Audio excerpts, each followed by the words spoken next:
सुनेत्रा पवार या माजी मंत्री पद्मसिंग पाटील यांच्या बहीण आहेत. सुनेत्रा पवार यांचे वडील बाजीराव पाटील 12 वाड्या आणि 13 गावचे पाटील होते.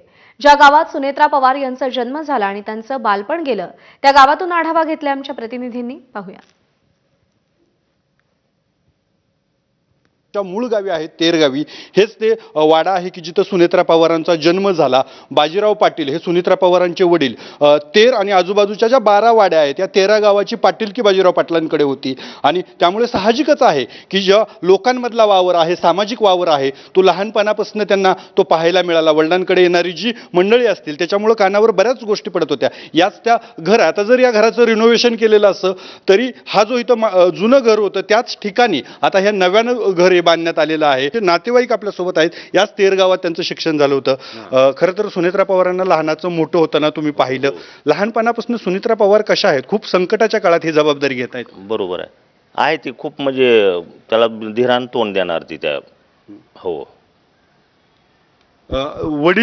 वडिलांचा सहवास त्यांना कसा मिळाला किंवा पाटील होते त्यांचे वडील सगळ्या गावात, तो कालखंड कसा होता? त्यांना काय काय त्यावेळेस पाहायला मिळालं?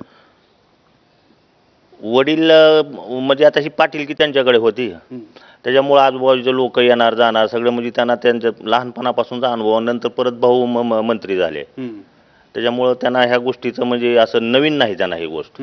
हो. तुम्ही कॉलेजच्या काळामध्ये सोबत होता ते, तो त्यातल्या काही आठवणी आहेत का?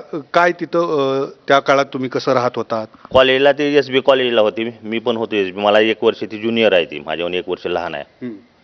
आम्ही मिळून औरंगाबादला कॉलेजला होतो, SB कॉलेजला. हॉस्टेलला राहायची ती. हॉस्टेलमध्ये तिला म्हणजे आता सांगितलं मगाशी आमच्या बहिणीने त्याप्रमाणे तिला म्हणजे शिस्तीची होती ती. हो. म्हणजे अजित पवारांसारखी शिस्त त्यांच्या? बिलकुल. हो. म्हणजे मुळातच अगोदरची इथं शिस्त आणि परत अजितदादाची शिस्त दोन्ही मिळून ती आता खूप खंबीर हे करणार, तोंड देणार ती.